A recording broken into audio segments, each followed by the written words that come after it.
बिल्कुल, मुझे मालूम है आप लोगों को किस खबर का इंतज़ार है। वैसे तो आप लोगों ने ये न्यूज़ ऑलरेडी सुन रखी है, मैं जानती हूँ आप लोग बहुत तेज़ हैं, मेरे बताने से पहले ही आपको सब कुछ पता होता है। लेकिन फिर भी मैं आपको फिर बता देती हूँ, हो सकता है कोई पॉइंट आप लोगों ने मिस कर दिया हो। और वो ये कि जी आजकल बिल्कुल एक हंगामा है और वो हंगामा ये है कि पाकिस्तान के आर्मी चीफ़ यानी कि जनरल कमर जावेद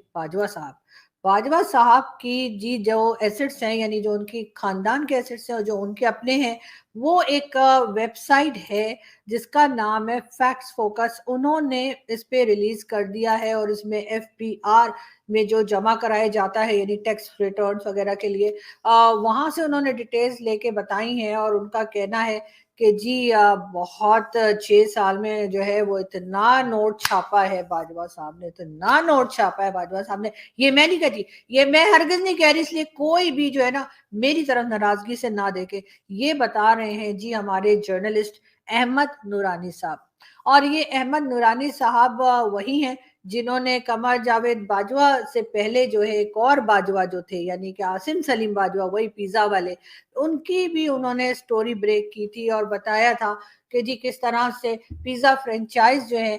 वो बनाई गई हैं और कहाँ-कहाँ से करप्शन हुई है और उसके बाद जो है आसिम सलीम बाजवा साहब जो हैं, वो सीपैक के चेयरमैन थे, वो वहाँ से रिज़ाइन करके और हो गए जी 9-11 और वो इमरान खान ही थे जिन्होंने कहा था कि वो बिल्कुल सैटिस्फाई हैं हर रिप्लाई से आसिम सलीम बाजवा के कि उन्होंने ये कई 100 फ्रेंचाइज़ जो हैं यानी कि आई थिंक 126 या इस तरह से 126 इस तरह से कुछ उनकी पिज़्ज़ा फ्रेंचाइज़ हैं पूरे अमेरिका में, अब तो खैर इस्लामाबाद तक उनकी ब्रांचेस पहुँच चुकी हैं कि खान साहब ने कहा ये बिल्कुल जी हक हलाल की कमाई है। और ये और बात है कि हक हलाल की कमाई से कोई एक घर बनाना भी जो है पाकिस्तान में वो बहुत मुश्किल होता है। लेकिन बहरहाल अब कई फ्रेंचाइज़ बना ली उन्होंने पिज़्ज़ा की और इमरान खान साहब ने कह दिया कि जी उनको बिल्कुल इत्मीनान है और वो समझते हैं कि ऐसा ही है। तो फिर ठीक है, अब आम पब्लिक क्या करेगी, हम तो वैसे ही हैं ब्लडी सिविलियंस। तो खैर हम कर रहे थे बाजवा साहब की यानी कि वड्डे वाले बाजवा साहब। बिल्कुल जी कमर जावेद बाजवा साहब के बारे में डिटेल्स ये आई कि उनकी ना सिर्फ ये कि बाजवा साहब की अपनी कई आपने सुन रखा होगा कि बहुत ज़्यादा जो उनकी फैमिली की और बाजवा साहब की अपनी फैमिली की और उन ना सिर्फ अपनी फैमिली की बल्कि उनके समधी यानी जहाँ पे उनके बेटे की शादी हुई है, वहाँ से भी यही न्यूज़ आई है कि जी सबके पास अचानक से रातों-रात बहुत सारे पैसे आ गए। अब ना सिर्फ ये कि बहुत सारे बल्कि अरबों में, यानी कि ये जो है ये मैं आपको जिनकी पिक्चर दिखा रही हूँ, ये हैं जी महानूर साबरी। महानूर साबरी जो हैं वो जी बाजवा साहब की बहू हैं और उनकी शादी हुई है जी साद बाजवा जो कि कमर जावेद बाजवा साहब के बेटे हैं, उनके साथ। और कहा ये जा रहा है कि शादी से 1 वीक पहले अचानक से महानूर साबरी जो हैं इनके अकाउंट में रातों-रात तकरीबन 1 बिलियन से ज़्यादा जो है वो अमाउंट आ गई, यानी ये पाक रुपीज़ बता रही हूँ मैं, 1 बिलियन पाक रुपीज़ उनके अकाउंट में अचानक से आ गए, जबकि पहले उनके पास कुछ भी नहीं था। उनके अकाउंट में ऐसे ही चूहे नाच रहे थे जैसे मेरे अकाउंट में नाचते हैं। लेकिन अचानक से उनके पास ये पैसे आ गए। खैर जी ऊपर वाला देता है तो छप्पड़ फाड़ के देता है, ये तो आप लोगों ने सुना ही होगा। लेकिन हमारे यहाँ के लोगों का क्या है ना कि सब शुरू हो गए। सब कह रहे हैं बताओ जी बताओ इतना पैसा कहाँ से आया? यानी कि तकरीबन आप समझें कि 13 अरब 13 अरब ही है ना? हाँ जी, 13 बिलियन जो है अचानक से बाजवा साहब और उनकी फैमिली के पास रातों-रात यानी कि 9 दिन में आ गए।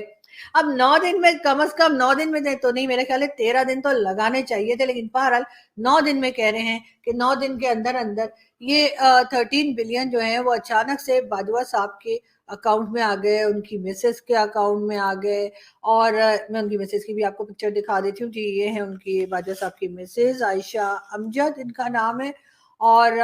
कहा ये जा रहा है कि जी उनकी मिसेज़ के अकाउंट में, बाजवा साहब के बेटे के अकाउंट में, बाजवा साहब की बहू के अकाउंट में, शादी से पहले यानी 2018 में शादी हुई लेकिन उससे पहले ही जो है इतना सारा पैसा जो है वो आ गया और उसके बाद एफपीआर की रिपोर्ट्स जो है वो भी पब्लिश कर दी गई हैं अहमद नूरानी साहब की वेबसाइट पे। और वो वहाँ जाके आप बिल्कुल चेक कर सकते हैं और इसलिए कि मेरे कैलकुलेटर में तो इतने ज़ीरो भी नहीं है जितने पैसे वहाँ पे लिखे हुए हैं। तो बहरहाल पता नहीं इतने पैसों का करेंगे क्या, मगर कहा ये जा रहा है कि वो पैसा जो है वो डॉलर में भी ट्रांसफर किया गया और डॉलर में कन्वर्ट करने के बाद उस पैसे को बाहर के कंट्रीज में भी जो है बाजवा साहब ने भिजवा दिया। तो अब इस किस्म के इल्जामात जो हैं वो लग रहे हैं बिल्कुल, लेकिन सबसे पहले सवाल ये पैदा होता है कि अगर ये सारा पैसा करप्शन का है, जो कि जाहिर है कि कोई आर्मी में रह के तो मुझे तो नहीं लगता ना कि इतना पैसा बन सकता है, लेकिन अगर किसी को लगता है और अगर बाजवा साहब को लगता है तो बिल्कुल ही बनता होगा जी। मैंने कुछ नहीं कहा। लेकिन मैं ये ज़रूर कह रही हूँ कि इतना सारा पैसा जो है